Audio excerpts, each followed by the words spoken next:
나는 한때 가족의 그늘 아래서 조용히 피어나는 꽃처럼 살았다. 언니의 비웃음 소리가 귓가에 맴돌던 그날, 모든 것이 산산조각 났다. 동물이나 만지작거리는 게 내 인생이야? 웃기지 마. 너 같은 애가 가족의 자랑거리 될 리 없어. 언니의 그 말은 칼날처럼 내 가슴을 파고들었다. 나는 수의사 지망생으로 매일 길고양이와 버려진 강아지들을 돌보며 살아왔다. 그게 내 열정이었고 유일한 빛이었다. 하지만 가족에게는 그저 놀아나는 취미로 보였다. 아버지의 사업 실패 후 언니는 집안의 기둥이 되어야 했다. 나는 그저 그림자. 언니의 결혼 자금을 모으기 위해 내 꿈을 포기하라는 압박이 시작된 건 5년 전이었다. 내가 수의사. 웃기지. 그 돈으로 내 결혼식 치러. 가족이잖아. 언니의 목소리는 매번 차갑게 울렸다. 나는 고개를 끄덕였다. 왜냐하면 나는 항상 그래왔으니까. 침묵으로 사랑을 증명하려 애썼다. 그날 동물보호소에서 새끼 고양이 3마리를 구조한 후 집으로 돌아왔다. 피곤했지만 가슴이 벅찼다. 언니는 소파에 앉아 있었다. TV에서는 그녀의 이상형인 재벌 3세 드라마가 흘러나왔다.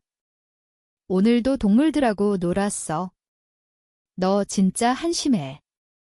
나 같으면 그런데 시간 낭비 안 해. 그녀의 웃음소리가 방 안을 메웠다. 나는 입을 다물었다. 익숙한 상처였다. 어렸을 때부터 언니는 나를 작은 동물 애호가라 놀렸다. 학교에서 동물 다큐멘터리를 봤다고 하면 너는 사람들 사이에서 살지 못할 거야 애라고. 아버지는 언니 말 들어라. 내가 왜 그래 하며 나를 탓했다. 어머니는 그냥 피했다. 나는 그들의 기대를 짊어지려 애썼다. 대학 입시 때 내 꿈인 수의학과 대신 경영학과를 택했다. 언니의 결혼 자금을 위해 아르바이트를 뛰었다. 밤늦게 동물보호소에 몰래 가서 봉사하는 게 유일한 위안이었다. 하지만 그날 언니의 말은 평소와 달랐다. 너 진짜 가족을 배신할 거야? 내 남편 될 사람한테 내가 동물 냄새 풍기면 어떡해? 그녀의 눈빛에 질투가 스쳤다. 나의 작은 행복이 그녀의 완벽한 삶을 위협한다고 느꼈을까? 나는 방으로 들어가 문을 잠갔다. 거울 속 내 얼굴은 창백했다. 왜 항상 나일까? 속으로 중얼거렸다. 그날 밤 꿈에서 언니가 나를 짓밟은 장면이 반복됐다. 깨어나자 눈물이 흘렀다. 다음 날 언니의 약혼식이 열렸다. 나는 검은 드레스를 입고 서 있었다. 약혼자는 유명 로펌 변호사, 언니의 자랑거리였다. 파티 중 언니가 나를 불러 세웠다. 이 돈 내가 번 거지? 고마워. 이제 내 목 다 한 거야. 그녀는 지갑에서 지폐 한 장을 꺼내 내 손에 쥐어주었다. 마치 개에게 주는 간식처럼. 주변 사람들이 웃었다. 저 애가 동물보호소 애냐? 귀엽네. 웃음이 터졌다. 나는 그 자리를 피해 나왔다. 화장실에서 토할 것 같았다. 왜 내가? 왜 항상 나의 희생이 당연한가? 그 순간 전화가 울렸다. 보호소 선배였다. 새끼 고양이 하나가 위중해. 와줄래? 나는 대답했다. 갑니다. 파티를 빠져나와 보호소로 달려갔다.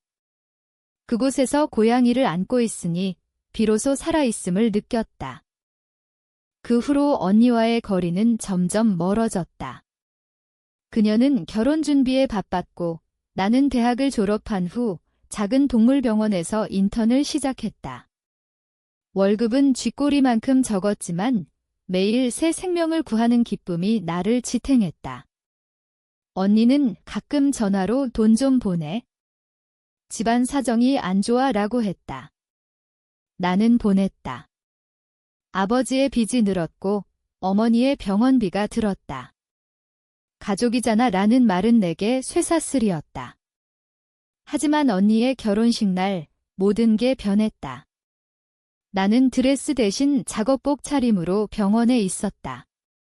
새벽에 구조된 개가 수술 중이었다. 전화가 왔다. 어머니였다. 왜 안 왔어? 언니가 울고 있어. 나는 수술 장갑을 벗으며 대답했다. 죄송해요. 이리 어머니의 목소리가 날카로웠다. 너 때문에 가족이 망신이야. 동물보다 내 언니가 중요하지 않아. 나는 전화를 끊었다. 그 순간 가슴이 무너지는 소리가 들렸다. 병원 문을 나서며 비가 쏟아졌다. 서울의 거리는 축축했다. 나는 택시를 타고 결혼식장으로 갔다. 늦었다. 언니는 이미 신랑과 키스하고 있었다. 그녀의 눈이 나를 스쳤다. 왔어. 이제 와서 뭐 해? 은행소가 배어 있었다. 나는 아무 말 없이 물 한 잔을 들었다. 그날 밤 집으로 돌아오니 언니의 선물이 도착했다. 고마워, 동생. 내 덕에 행복해. 편지에 적힌 글씨가 비틀려 보였다. 시간이 흘렀다. 나는 병원에서 정식 수의사가 됐다. 작은 아파트에서 혼자 살았고 길고양이 2마리를 키웠다. 언니는 신혼여행에서 돌아와 아이를 가졌다. 너도 결혼할 때 됐어? 동물들하고 사는 거 이상해. 그녀의 메시지였다. 나는 웃었다. 이상한 건 그녀의 삶이었다.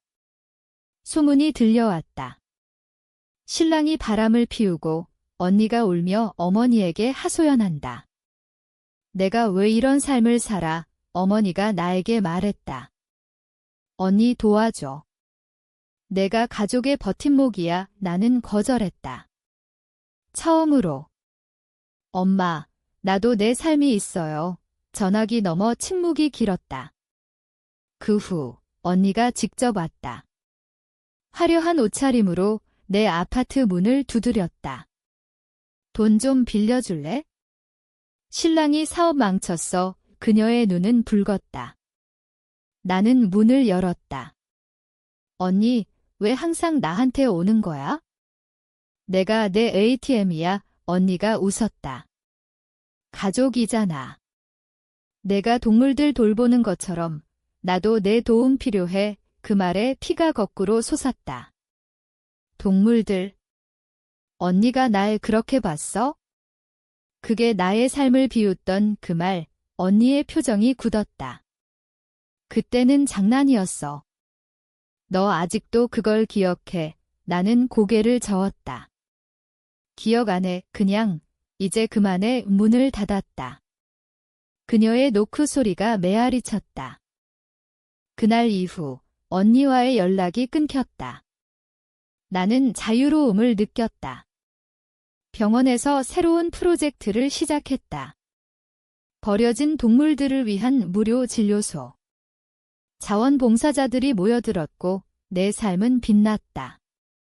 하지만 가족의 그림자는 여전했다. 아버지가 병들었다. 암이었다. 어머니가 울며 전화했다. 집에 와. 이 언니도 올 거야. 나는 갔다. 병실에서 언니를 봤다. 그녀는 여위였고 아이를 데리고 있었다. 동생아, 미안해. 이 그녀의 목소리가 떨렸다. 나는 손을 잡았다. 괜찮아. 하지만 속으로는 아니었다. 아버지의 장례식 후 유산 분배가 문제됐다. 언니가 대부분을 가져가려 했다. 내가 돌봤으니까. 그녀의 변호사는 그렇게 말했다. 나는 항변했다. 저도 가족입니다. 공평하게. 법정에서 언니의 눈빛이 변했다. 분노였다. 너 같은 애가? 동물이나 아끼는 내가. 그 말에 재판장이 눈살을 찌푸렸다. 언니는 입을 다물었다. 결국 유산은 반반으로 나뉘었다. 언니는 나를 노려봤다. 이게 내 복수야. 나는 대답했다. 아니, 공정함이야. 그 후 언니의 삶은 추락했다. 신랑이 도망쳤고 아이를 홀로 키우며 빚더미에 앉았다. 소문이 돌았다. 그녀가 동물보호소에 아이를 데리고 와 덤마처럼 돌봐줘라고 했다는. 웃기지도 않았다. 나는 그녀를 만났다. 카페에서. 왜 이렇게 됐어? 언니가 물었다. 나는 차를 저으며 말했다. 언니가 날 비웃던 그날부터 나도 변했어. 더 이상 희생하지 않아. 그녀의 눈에 눈물이 고였다. 내가 잘못했어. 용서해. 하지만 용서는 쉽지 않았다. 내 가슴 속 상처는 아직 아팠다. 언니, 이제 각자 살아. 내가 동물들 돌보듯 언니도 내 삶을 돌봐. 그녀는 고개를 숙였다. 그 순간 나는 느꼈다. 복수는 말로 하는 게 아니었다. 그냥 나 자신을 선택하는 거였다. 병원으로 돌아오는 길, 비가 내리기 시작했다. 창밖으로 서울의 불빛이 번쩍였다. 나는 생각했다. 가족이란 무엇일까? 피를 나눈 고통인가? 아니면 서로를 지탱하는 힘인가? 언니의 조롱이 나를 깨웠다. 이제 나는 자유다. 하지만 그 자유는 쓸쓸했다. 집에 도착해 고양이들을 안았다. 너희 덕분이야. 속삭였다. 그날 밤 꿈에서 언니가 웃었다. 하지만 이번엔 따뜻한 웃음이었다. 아니, 착각이었을까? 시간은 흘렀다. 2년이 지났다. 나는 진료소를 확장했다. 희망의 동물원이라는 이름으로 버려진 동물들을 위한 쉼터가 됐다. 후원자들이 늘었고 내 이름이 언론에 실렸다. 젊은 수의사의 헌신시라는 기사였다. 그날 언니로부터 연락이 왔다. 축하해. 내가 잘 됐네. 메시지는 짧았다. 나는 답하지 않았다. 하지만 마음이 저렸다. 왜 그녀는 변하지 않는 걸까? 언니의 삶은 여전히 엉망이었다. 아이를 유치원에 보내며 여러 아르바이트를 전전했다. 어머니가 말했다. 언니가 후회해. 너한테 미안하다고. 나는 웃었다. 엄마, 이제 그만. 나도 내 삶 살아. 하지만 속으로는 궁금했다. 그녀의 후회가 진심일까? 어느 날 진료소에 익숙한 얼굴이 나타났다. 언니였다. 아이를 데리고. 고양이가 아파서 그녀의 목소리가 작았다. 아이가 내 다리를 끌어안았다. 고모, 순간 가슴이 녹는 듯 했다. 나는 고양이를 받아 진찰했다. 다행히 가벼운 감기였다. 무료로 해줄게. 언니가 고마워했다. 고마워, 동생아. 내가 없으면 그녀의 말꼬리가 떨렸다. 나는 물었다. 언니, 왜 이제 와? 예전처럼 비웃지 않아. 그녀가 눈물을 글썽였다. 그때 내가 미쳤어. 내 꿈을 질투했어. 나도 동물을 좋아했는데 가족의 기대에 짓눌려 포기했거든. 그 고백에 나는 놀랐다. 언니도. 그녀의 눈빛에 진심이 보였다. 우리는 카페로 갔다. 오랜만에 대화했다. 어렸을 때 언니가 나 몰래 동물 다큐를 보던 기억. 내가 너를 비우는 건 내 약함을 숨기려 한 거야. 이 그녀의 목소리가 갈라졌다. 그날 우리는 화해의 문턱에 섰다. 하지만 완전한 용서는 아니었다. 상처는 흉터로 남는다. 언니는 아이를 데리고 떠났다. 다시 올게. 그녀가 말했다. 나는 고개를 끄덕였다. 진료소로 돌아와 창밖을 봤다. 서울의 밤은 여전히 밝았다. 내 삶은 이제 내 것이었다. 언니의 조롱은 과거였다. 하지만 가끔 그 메아리가 들려왔다. 넌 동물만 아는 애야. 이제 그 말은 나를 강하게 만들었다. 화해의 여파는 예상치 못한 파도를 일으켰다. 언니가 진료소에 자주 오기 시작했다. 봉사자로. 나도 도와줄게. 내가 가르쳐줘. 그녀의 손은 서툴렀지만 열의가 느껴졌다.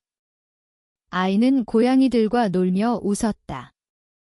어머니도 왔다. 너희 둘이 이렇게 가까워지다니. 그녀의 미소가 오랜만이었다. 가족의 균열이 서서히 메워지는 듯했다. 하지만 내 속에는 여전한 가시가 박혀 있었다. 밤에 혼자 있을 때 언니의 과거 말들이 되살아났다. 너 같은 애가 그때의 수치심이 되살아났다. 나는 일기를 썼다. 왜 용서가 이렇게 아픈가? 어느 주말 대형 사고가 있었다. 교통사고로 다친 개 무리가 구조됐다. 밤새 수술했다. 언니가 도왔다. 힘들지? 그녀가 물었다. 나는 고개를 저었다. 이게 내 삶이야. 새벽에 끝나자. 우리는 지쳐 앉아 있었다. 언니가 말했다. 너 덕분에 나도 변했어. 동물 돌보니 내 마음도 치유되는 기분. 나는 그녀를 봤다. 진심이었다. 언니, 나도 미안해. 내 삶을 무시한 적 있었어. 우리는 포옹했다. 눈물이 흘렀다. 그 순간 복수의 불꽃이 꺼졌다. 대신 이해의 불빛이 켜졌다. 하지만 삶은 완벽하지 않았다. 언니의 전 신랑이 나타났다. 돈 좀 줘. 사업 다시 할게. 그는 위협했다. 언니가 떨었다. 나는 개입했다. 가지마. 법으로 해결해. 경찰에 신고했다. 그는 체포됐다. 언니가 울었다. 고마워. 내가 아니면. 나는 안심시켰다. 이제 가족이잖아. 그 말에 아이러니를 느꼈다. 가족. 예전엔 쇠사슬이었던 게 이제 보호막이 됐다. 변화는 서서히 왔다. 언니는 정식 봉사자가 됐다. 그녀의 이야기가 언론에 실렸다. 전 재벌 신부에서 동물보호 활동가로 기사 제목이었다. 사람들은 그녀를 응원했다. 나도 인터뷰에 나왔다. 가족의 지지가 컸어요. 카메라 앞에서 거짓말을 했다. 속으로는 복잡했다. 그녀의 성공이 나의 상처를 덮는 듯 했다. 하지만 밤에 고양이 옆에서 생각했다. 이게 진짜 화해인가? 어느 날 어머니의 생일 파티를 열었다. 언니가 케이크를 만들었다. 서툴렀지만 맛있었다. 아버지의 사진을 보며 우리는 추억을 나눴다.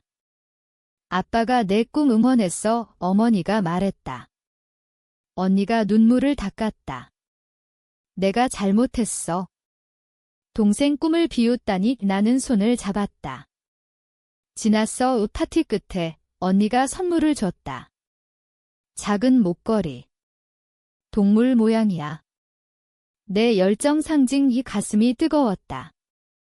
그 후 우리 삶은 평행했다. 나는 진료소를 키웠고 언니는 책을 썼다. 비웃음에서 사랑으로라는 제목. 베스트셀러가 됐다. 인터뷰에서 그녀가 말했다. 내 동생 덕분입니다. 그녀의 용기가 나를 바꿨어요. TV를 보며 나는 울었다. 복수는 이렇게 온다는 건가? 상처를 인정하고 함께 치유하는 것. 하지만 완전한 평화는 아니었다. 가끔 옛 조롱이 꿈에 나왔다. 깨어나면 나는 더 강해졌다. 서울의 아침 햇살이 창으로 스며들었다. 새로운 하루. 새로운 나. 책 출간 후 언니의 인기가 폭발했다. 강연 요청이 쇄도했다. 그녀는 나를 동행자로 불렀다. 함께 가자. 내 이야기야. 무대에서 우리는 이야기를 나눴다. 언니의 조롱이 나를 깨웠어요. 하지만 그 덕에 나는 나를 찾았죠. 청중이 박수를 쳤다. 언니가 마이크를 잡았다. 내가 잘못했어요. 가족을 해친 죄를 평생 갚겠습니다. 눈물이 흘렀다. 그 후 후원금이 쏟아졌다. 진료소는 확장됐다. 자매의 쉼터라는 이름으로. 하지만 시련이 왔다. 언니의 아이가 아팠다. 알레르기 반응. 병원에서 기다리며 그녀가 무너졌다. 내가 엄마 실격이야. 나는 안아주었다. 아니야. 내가 최고야. 아이가 나았다.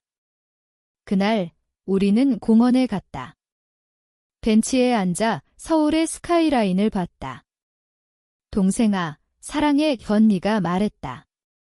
나도 바람이 불었다. 잎사귀가 춤췄다. 내 삶도 변했다. 연인이 생겼다. 동료 수의사, 그는 내 열정을 이해했다. 너의 가족 이야기, 감동적이야. 데이트 중 언니를 소개했다. 이게 내 동생. 그는 놀랐다. 우리는 웃었다. 가족 모임이 자연스러워졌다. 연애는 순조로웠다. 하지만 과거의 그림자가 드리웠다. 전 신랑이 출소해 연락했다. 용서해줘. 언니가 흔들렸다. 아이 때문에 나는 조언했다. 만나지 마은의 행복을 지켜. 그녀는 따랐다. 대신 상담소를 찾았다. 치유의 과정이었다.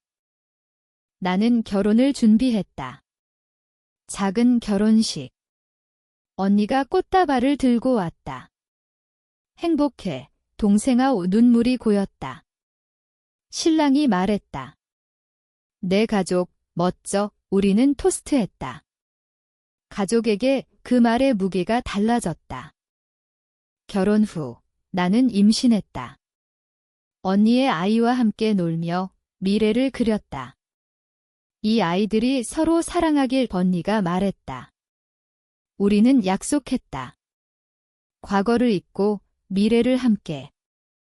하지만 가끔 조용한 밤에 생각했다. 만약 그 조롱이 없었더라면? 아마 나는 여전히 침묵 속에 갇혀 있었을 거야. 그 상처가 나를 자유롭게 했다. 아이들이 태어났다. 내 딸과 언니의 아들. 사촌으로 자랐다. 진료소에서 함께 놀았다. 동물들 사이에서 웃음소리가 울렸다. 언니는 이제 전문 작가였다. 두 번째 책, 상처의 치유. 나에 대한 헌정이었다. 어머니의 건강이 나빠졌다. 우리는 함께 돌봤다. 병상에서 어머니가 말했다. 너희 덕에 행복했어. 그녀가 떠난 후 우리는 울었다. 하지만 강해졌다. 장례식에서 나는 연설했다. 가족은 상처를 주고 치유한다. 시간이 흘러 아이들이 컸다. 내 딸이 수의사를 꿈꿨다. 엄마처럼 언니의 아들이 말했다. 고모처럼 책 쓰고 싶어. 우리는 웃었다. 순환이었다. 노년이 왔다. 나는 은퇴했다. 언니와 함께 쉼터를 운영했다. 매일 동물들과 아이들로 가득했다. 언니가 말했다. 그날 조롱 안 했더라면 우리는 이렇게 못 됐을 거야. 나는 고개를 끄덕였다. 맞아. 그게 우리 이야기. 마지막 날 언니가 병들었다. 병실에서 그녀가 손을 잡았다. 미안해. 그리고 고마워. 나는 울었다. 사랑해. 언니 그녀가 떠난 후 나는 혼자였다. 하지만 충만했다. 이제 나는 창가에 앉아 서울을 본다. 불빛이 반짝인다. 가족이란 결국 사랑의 이름인가? 아니, 상처를 넘어선 용기의 이름일까? 그 질문이 나를 따라다닌다. 매일 아침, 고양이들이 깨우면 나는 일어난다. 삶은 계속된다. 언니의 빈자리가 아프지만 그녀의 유산이 나를 채운다. 아이들, 동물들, 그리고 나 자신. 복수는 끝났다. 이제는 치유의 시간. 하지만 가끔 바람에 그녀의 웃음소리가 들려온다. 동생아 우 그 소리에 나는 미소 짓는다. 영원한 메아리.